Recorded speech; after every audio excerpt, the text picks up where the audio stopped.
make them bounce.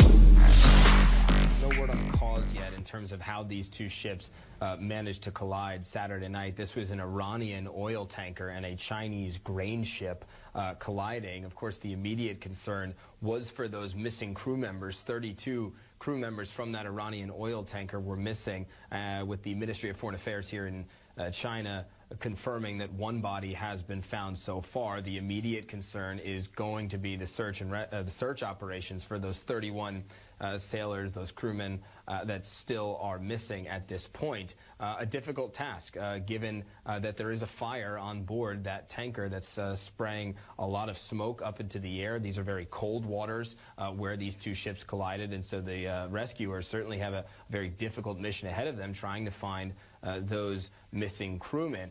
If that's the immediate concern, though, the flip side of that will be the potential environmental impact. I mentioned that fire on board the Iranian tanker. We're not sure the status of that fire at this point, but what Chinese officials have said is there is a concern that as a result of that fire, there could be an explosion, and as a result of the explosion, the tanker itself could sink. We know that some of the oil on board has already leaked into the surrounding waters. We're not sure how much at this point, but of course if there is an explosion and a subsequent sinking of that vessel, that could make that environmental situation even more treacherous. That's compounded by the fact that the kind of oil that is on board this ship is an ultra-light crude oil, and that is the kind of oil that is colorless. It's not the kind of heavy crude oil that you would think of with your more traditional oil spill out in seas like this, and it makes containing that kind of a spill that much more difficult.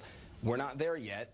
As far as we know, there hasn't been an explosion on board. The ship is still floating at this point, but that is the concern for officials moving forward, the remaining crew that are missing and the potential environmental catastrophe that could occur.